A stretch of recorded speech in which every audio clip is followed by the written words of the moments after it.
ឥឡូវនេះគឺយើងរបៀបនៃការពាក្យសុំការងារវិញម្ដងយើងនិយាយថាការស្វែងរកការងារធ្វើប្រៀបដូចជាការលក់ផលិតផលការសរសេរពាក្យសុំការងារធ្វើប្រៀបដូចជាការផ្សព្វផ្សាយពាណិជ្ជកម្មលក់ផលិតផលឥឡូវបើយើងជាអ្នកផ្សព្វផ្សាយពាណិជ្ជកម្មលក់ផលិតផលធ្វើយ៉ាងម៉េចដើម្បីឲ្យអតិថិជនចាប់អារម្មណ៍មកលើការផ្សាយរបស់យើងដើម្បីឲ្យអតិថិជនចាប់អារម្មណ៍មកលើការផ្សាយរបស់យើងតើតែការផ្សាយរបស់យើងមានលក្ខណៈខុសប្លែកពីការផ្សាយធម្មតាយ៉ាងណាពាក្យសុំការងារដូចគ្នាដើម្បីឲ្យអ្នកសភាចាប់អារម្មណ៍មកលើពាក្យសុំការងាររបស់យើងតើតែពាក្យសុំការងាររបស់យើងជាពាក្យសុំដែលមានលក្ខណៈប្លែកខុសពីពាក្យសុំរបស់បេក្ខជនធម្មតាព្រោះអ្វីប្លែកតែងតែត្រូវបានគេចាប់អារម្មណ៍យើងធ្លាប់ឮថាបុរសចូលទៅដឹងនារីតែបើថ្ងៃនេះមានដំណឹងមួយថានារីចូលទៅដឹងបុរសវាជារឿងដែលប្លែកហើយយើងនឹងចាប់អារម្មណ៍យើងធ្លាប់ឃើញមនុស្សនិយាយទូរស័ព្ទជាមួយនឹងមនុស្សអាហ្នឹងវាជារឿងធម្មតាតែបើថ្ងៃនេះយើងឃើញសត្វកង្កែបនិយាយទូរស័ព្ទជាមួយនឹងទេវតាចរសារសុំទឹកភ្លៀងវាគឺជារឿងថ្មីវាគឺជារឿងប្លែកហើយយើងនឹងចាប់អារម្មណ៍យើងធ្លាប់ឃើញតែគោមានពណ៌សពណ៌ក្រហមពណ៌ត្នោតតែបើថ្ងៃហ្នឹងមានសត្វគោមួយមានពណ៌ខៀវវាប្លែកយើងនឹងចាប់អារម្មណ៍អញ្ចឹងដើម្បីឲ្យអ្នកសភាចាប់អារម្មណ៍ពាក្យសុំការងាររបស់យើងគឺយើងត្រូវធ្វើអ្វីដែលប្លែកតាមធម្មតាស្របដាក់ពាក្យសុំការងាររបស់បេក្ខជនគឺពណ៌លឿងហ្នឹងវាជារឿងធម្មតាតែបើថ្ងៃហ្នឹងយើងយកស្រោមពណ៌សពណ៌ខៀវពណ៌តេមេឃឬពណ៌ណាផ្សេងដែលមិនមែនជាពណ៌លឿងយកមកដាក់គ្រាន់តែអ្នកទទួលពាក្យឃើញស្រោមដាក់ពាក្យសុំការងាររបស់យើងគឺគាត់ចាប់អារម្មណ៍នៅពេលដែលអ្នកសភាគាត់ចាប់អារម្មណ៍មកលើពាក្យសុំរបស់យើងគាត់នឹងគិតថាយើងគឺជាមនុស្សដែលមានគំនិតច្នៃប្រឌិតបើយើងជាមនុស្សដែលមានគំនិតច្នៃប្រឌិតចំពោះពាក្យសុំការងាររបស់យើងអាចធ្វើឲ្យពាក្យសុំការងាររបស់យើងត្រូវបានគាត់ចាប់អារម្មណ៍គាត់នឹងគិតថាយើងគាត់ជាមានគំនិតច្នៃប្រឌិតចំពោះការងារហើយបើយើងមានគំនិតច្នៃប្រឌិតចំពោះការងារយើងអាចធ្វើឲ្យការងាររបស់គាត់រីកចម្រើនហើយបើយើងអាចធ្វើឲ្យការងាររបស់គាត់រីកចម្រើនគោលបំណងរបស់អ្នកសម្ភារគឺចង់ឲ្យការងាររបស់ខ្លួនរីកចម្រើនហើយអ្នកសម្ភារការងារគឺតែចង់បាននូវបែបហ្នឹងគំនិតច្នៃប្រឌិតនេះមិនត្រឹមតែធ្វើឲ្យអ្នកសម្ភារចាប់អារម្មណ៍មកលើពាក្យសុំរបស់យើងតែថែមទាំងធ្វើឲ្យអ្នកសម្ភារគាត់បើកគំនិតគិតវិជ្ជមានគិតល្អចំពោះយើងហើយបើសិនជាគាត់គិតល្អចំពោះយើងតាំងពីដំបូងហើយគឺចំណុចបន្ទាប់បើសិនជាយើងមានចំណុចអាក្រក់ឬក៏យើងមានការធ្វេសប្រហែសមានកំហុសឆ្គងបន្តិចបន្តួចគាត់អាចនឹងអធិស្ឋានឲ្យយើងគាត់លើកលែងឲ្យយើងគាត់អាចនឹងមើលមិនឃើញពីព្រោះគាត់មិនបានយកចិត្តទុកដាក់ក្នុងការចាប់កំហុសរបស់យើងបន្ទាប់ពីការតបតែងស្រោមដាក់ពាក្យសុំការងាររបស់យើងឲ្យថ្មីហើយប្លែកហើយអ្វីដែលយើងត្រូវគិតគូរនឹងយកចិត្តទុកដាក់បន្តទៀតនោះគឺរូបថតរូបថតគឺជាចំណុចដែលអ្នកសម្ភារមើលឃើញមុនគេនិងចាប់អារម្មណ៍ជាងគេរូបថតអាចប្រាប់ពីលក្ខណៈនៃរូបពិតរបស់បេក្ខជនរូបថតបញ្ជាក់អំពីបុគ្គលិកលក្ខណៈអត្តចរិតអាកប្បកិរិយានិងចិត្តគំនិតរបស់បេក្ខជនហើយការបិទរូបថតមិនមែនបិទដើម្បីឲ្យអ្នកសភាគាត់ស្គាល់យើងទេតែគឺជាការបិទដើម្បីឲ្យអ្នកសភាចាប់អារម្មណ៍មកលើយើងនិងចូលចិត្តយើងហើយរូបថតដែលអាចទាក់ទាញទឹកចិត្តអ្នកសភាឲ្យចាប់អារម្មណ៍មកលើយើងបានមិនមែនតតែរូបថតនឹងសស្អាតសង្ខ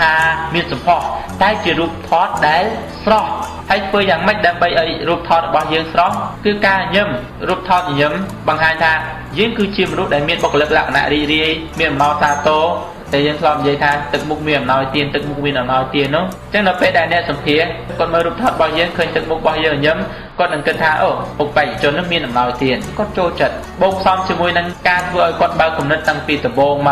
កទៅលើស្រោមពាក្យសុំការងាររបស់យើងគឺកាន់តែធ្វើឲ្យគាត់មានគំនិតវិជ្ជមានគិតល្អចំពោះយើងជៀសវាងថតរូបដែលមានមុខសពតសពូនមុខកញ្ញើកញ្ញើមុខអស់សង្ឃឹមមុខក្រៀមក្រំមុខសក់កក្រោះមុខគ្មានជាតិគ្មានជើមុខកាចមុខស្លេកមុខភ័យមុខគ្មានហុងស៊ុយមុខគ្មានជំនឿជឿជាក់មុខគ្មានសេចក្តីក្លាហានមុខមានបញ្ហាមុខមានទុក្ខមុខពិបាកចិត្តមុខយ៉ាប់មើលអញ្ចឹងអ្នកសភាក៏អាចនឹងគិតថាយកបេក្ខជននឹងមកធ្វើអីបើមុខអញ្ចឹងនាំទៅឲ្យអភិរិស័យក្រុមហ៊ុនរបស់គាត់នាំតែអតិថិជនរបស់គាត់ខ្លាចមិនហ៊ានចូលចិត្តមិនហ៊ានចូលក្បែរហើយមិនត្រឹមតែប៉ុណ្ណឹងធ្វើឲ្យអ្នករួមការងារទាំងអស់ហ្នឹងគឺមានអារម្មណ៍មិនល្អជាមួយនឹងបុគ្គលិកដែលមានមុខកញ្ញើកញ្ញើបែបហ្នឹងរូបថតរបស់យើងគួរតែជារូបថតដែលសមរម្យជាទីបំផុតសមទៅតាមប្រភេទមុខតំណែងនៃការងារដែលយើងកំពុងតែដាក់ពាក្យសុំជៀសវាងការស្លៀកពាក់ការតុបតែងខ្លួនហួសហេតុដូចជាការពាក់គ្រឿងអលង្ការច្រើនពាក់កវិលធំជាពិសេសនារីដែលនាំឲ្យអ្នកសម្ភារគិតថាយើងចាប់អារម្មណ៍ទៅលើការធ្វើខ្លួនអត់ចាប់អារម្មណ៍ទៅលើការងារឥឡូវយើងនិយាយពីរបៀបដែលយើងអាចទាក់ទាញទឹកចិត្តអ្នកសម្ភារបន្តទៀតឥឡូវគឺរបៀបរបបនៃការរៀបចំនិងការកັບឯកសារដែលពាក់ព័ន្ធមកជាមួយគឺការកັບឯកសាររបស់យើងគួរតែកັບឬគៀបដោយមានការរចនាម៉ូដមានសណ្ដាប់ធ្នាប់ល្អស្អាតត្រឹមត្រូវប្រកបដោយសោភ័ណភាពមានគំនិតក្នុងការច្នៃប្រឌិតមានគំនិតថ្មីមានគំនិតប្លែកចំណុចបន្តទៅទៀតគឺការរៀបចំអក្ខរាវិរុទ្ធ អាការៈវីរុសគឺជាចំណុចសំខាន់បំផុតដែលយើងគួរយកចិត្តទុកដាក់យើងគួរតែពិនិត្យវិจัยឲ្យបានច្រើនដងដោយមានការប្រុងប្រយ័ត្នឲ្យបានត្រឹមត្រូវបើមិនជាពាក្យសុំរបស់យើងមានកំហុសផ្នែកអាការៈវីរុសវាគឺជាគ្រោះថ្នាក់មួយដ៏ធំបំផុតសម្រាប់យើងប្រហែលជានឹងត្រូវដាក់ក្នុងពាក្យសម្រងបើទោះជាពាក្យសុំរបស់យើងមានអត្ថន័យមានខ្លឹមសារយ៉ាងណាក៏ដោយតែបើខុសហើយគឺអ្នកសម្ភារគាត់នឹងមានគំនិតអវិជ្ជមានចំពោះយើងគាត់អាចនឹងគិតថាយើងជាមនុស្សដែលខ្ជាមិនចាត់ទុកថាការងារនឹងជាការងារសំខាន់គ្រាន់តែកិច្ចការកប៉ិកកប៉ុកប៉ុណ្ណឹងយើងធ្វើមិនបានត្រឹមត្រូវផងចុះទៅវងទៅការងារធំដុំជាងហ្នឹងតើយើងមានសមត្ថភាពឯណាទៅធ្វើការងារធំដុំជាងហ្នឹងការងារតូចតាចយើងមិនអាចធ្វើត្រឹមត្រូវផងចុះទម្រាំការងារធំដុំជាងនេះតើយើងធ្វើមិននឹងបានឥឡូវរបៀបសរសេរពាក្យសុំការងាររបស់យើងតើយើងគួរតែចាប់ផ្ដើមសរសេរពាក្យសុំការងាររបស់យើងពីអ្វីខ្លះយើងបានប្រៀបធៀបថាការស្វែងរកការងារធ្វើប្រៀបដូចជាការលក់ផលិតផលហើយការសរសេរពាក្យសុំការងារធ្វើរបស់យើងប្រៀបដូចជាការផ្សព្វផ្សាយដើម្បីលក់ផលិតផលចឹងមានន័យថាយើងកំពុងតែលក់ខ្លួនយើងទៅលើទីផ្សារការងារបើយើងផ្សព្វផ្សាយពាណិជ្ជកម្មលក់ផលិតផលតើយើងធ្វើយ៉ាងម៉េចឲ្យអតិថិជនចាប់អារម្មណ៍និងឈានដល់ការទិញផលិតផលហ្នឹងចំណុចដែលធ្វើឲ្យអតិថិជនចាប់អារម្មណ៍និងឈានដល់ការទិញផលិតផលហ្នឹងគឺដោយសារតែផលិតផលរបស់យើងជាផលិតផលដែលមានគុណភាពត្រូវនឹងការចង់បានត្រូវនឹងការគិតត្រូវនឹងការទាមទាររបស់អតិថិជនគាត់នឹងចាប់អារម្មណ៍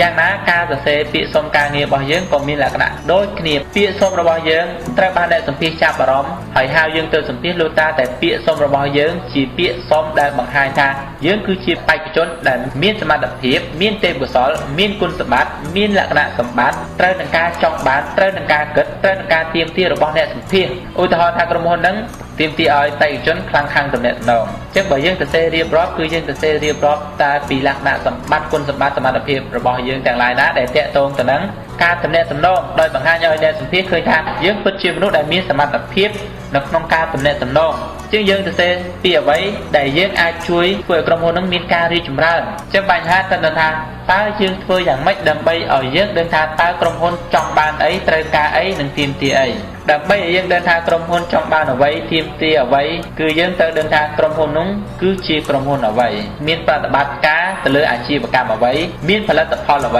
ីហើយផលិតផលនោះសម្រាប់អតិថិជនប្រភេទណាសម្រាប់មនុស្សប្រភេទណាក្រុមហ៊ុននោះជាក្រុមហ៊ុនដែលមានដៃគូពាណិជ្ជកម្មណាខ្លះមានដៃគូប្រកួតប្រជែងណាខ្លះជាងនៅពេលដែលយើងដឹងទាំងអស់នឹងហើយទើបយើងអាចសរសេរពាក្យសុំការងាររបស់យើងបានល្អទៅតាមតម្រូវការរបស់គាត់ដូចយើងទៅស្ទូចត្រីដើម្បីឲ្យយើងស្ទូចត្រីបានតើតែយើងទៅឲ្យដឹងថាតើត្រីនៅក្នុងបឹងហ្នឹងវាចូលចិត្តស៊ីអីបើត្រីនឹងចូលចិត្តស៊ីចលែនយើងដាក់ចលែនឲ្យត្រីនឹងស៊ីយើងយកចលែនធ្វើជំនួយរបស់ត្រីទើបយើងស្ទូចបានត្រីតែបើត្រីនឹងចូលចិត្តស៊ីចលែនហើយយើងបិទ hamburger ពេលនោះយើងនឹងស្ទូចត្រីអត់បានយើងគិតថាhamburger យើងចូលចិត្តប៉ុន្តែត្រីចូលចិត្តចលែនពីព្រោះគោលបំណងរបស់យើងមិនមែនយើងចង់ស្ទូចខ្លួនឯងយើងគឺយើងចង់ស្ទូចត្រីបើយើងចង់ស្ទូចត្រីតើតែយើងរកចំណងរបស់ត្រីឲ្យឃើញដោយបំពេញទៅតាមចំណងរបស់ត្រីហ្នឹងវាចង់បានអីគឺចង់បានចលែនអញ្ចឹងយើងត្រូវបិទ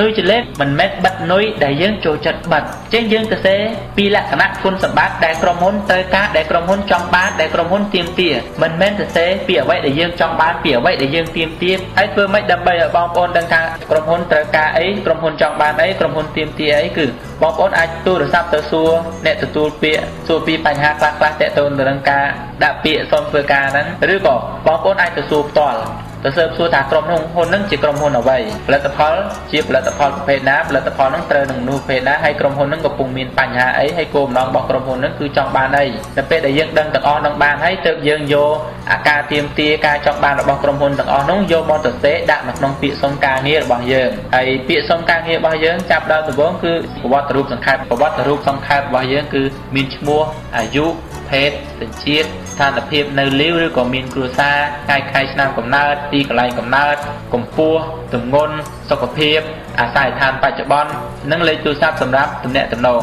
នេះជាប្រវត្តិរូបសង្ខេបបន្ទាប់ពីប្រវត្តិរូបសង្ខេបហើយគឺប្រវត្តិនៃការអប់រំនេះគឺផ្ដោតសំខាន់ទៅលើជំនាញអ្នកសម្ភាសគាត់ចង់ដឹងថាតើយើងមានជំនាញអីដែលជំនាញនឹងត្រូវនឹងការចង់បានរបស់គាត់ឬក៏អត់អញ្ចឹងក្រោយពីយើងស៊ើបថាគាត់ចង់បានជំនាញអីហើយយើងសរសេរប្រវត្តិនៃការអប់រំរបស់យើងឲ្យត្រូវនឹងជំនាញដែលគាត់ចង់បានពីព្រោះជំនាញបញ្ជាក់អំពីគុណសម្បត្តិបញ្ជាក់អំពីសមត្ថភាពរបស់យើងចំណុចអប់រំបន្តទៀតដូចជាភាស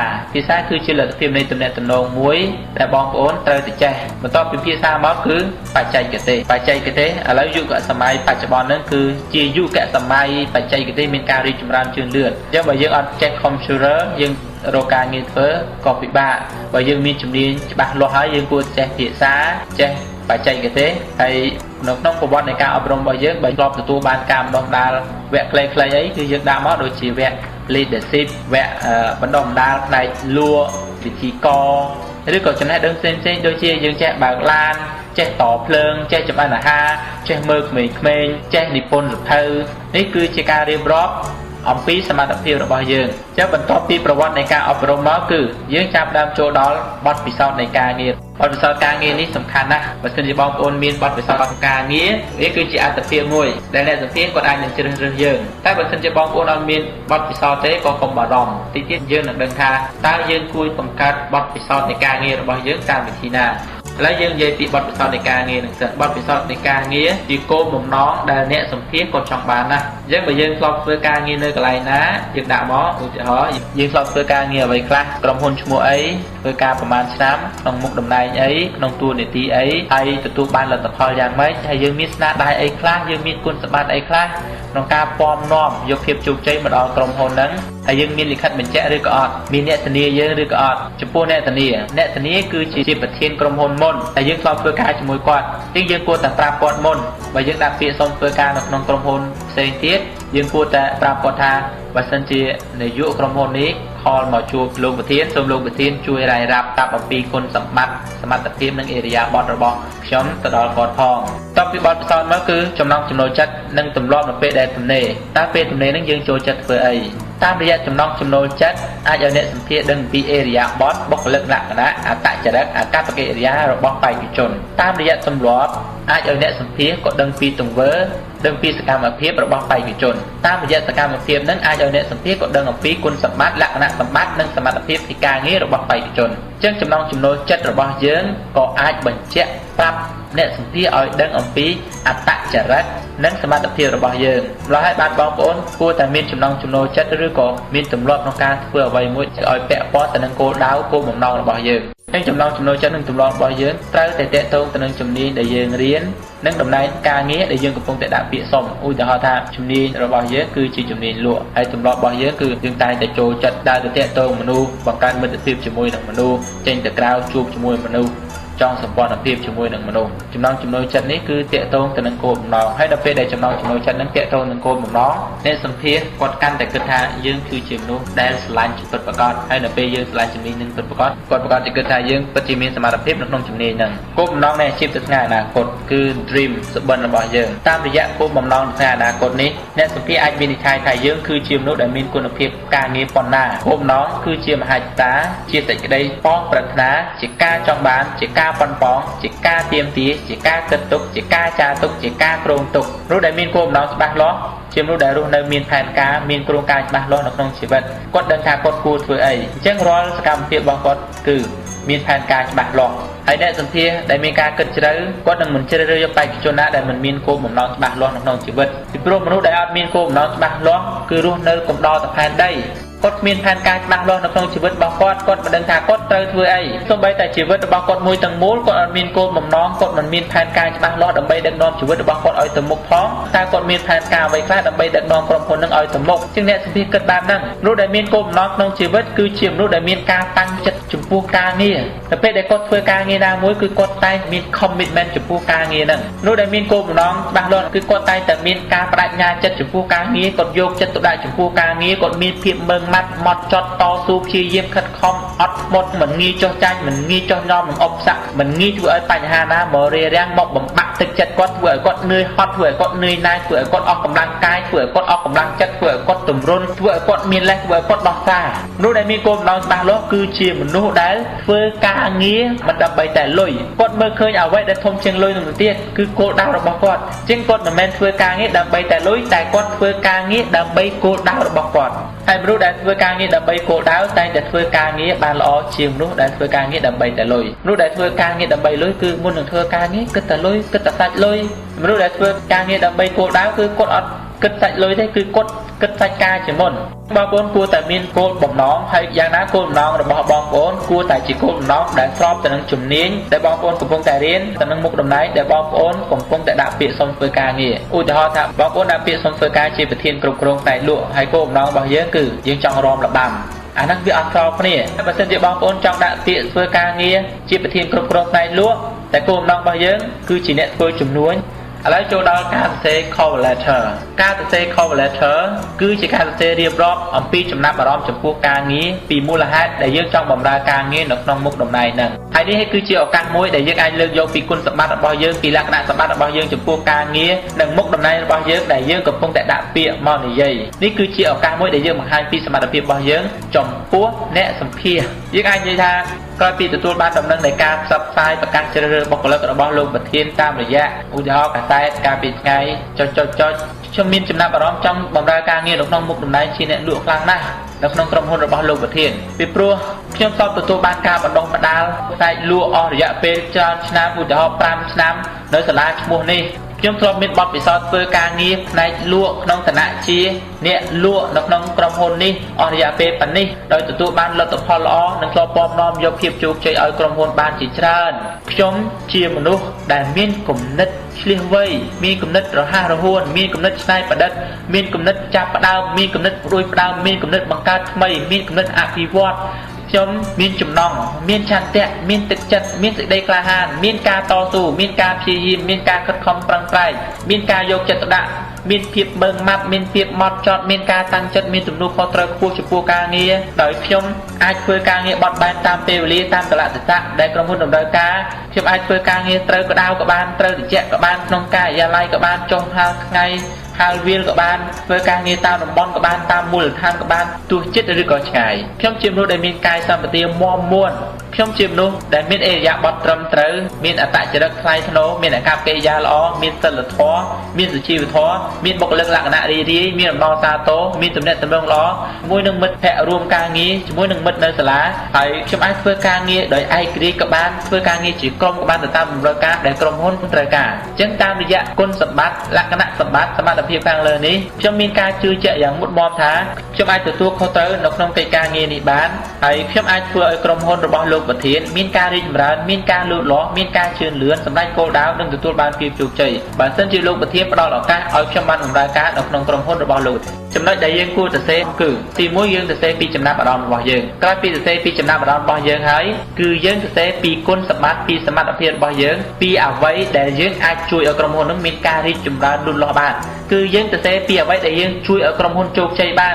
អញ្ចឹងយើងសរសេរពីអ្វីដែលក្រុមហ៊ុនចង់បានពីអ្វីដែលក្រុមហ៊ុនត្រូវការពីអ្វីដែលក្រុមហ៊ុនទាមទារពេលនោះអ្នកសម្ភាសគាត់នឹងចាប់អារម្មណ៍មកលើពាក្យសុំរបស់យើងហើយចំណុចដែលខ្ញុំរឹតតែចង់បង្ហាញបងប្អូនតទៅមុខទៀតនេះគឺ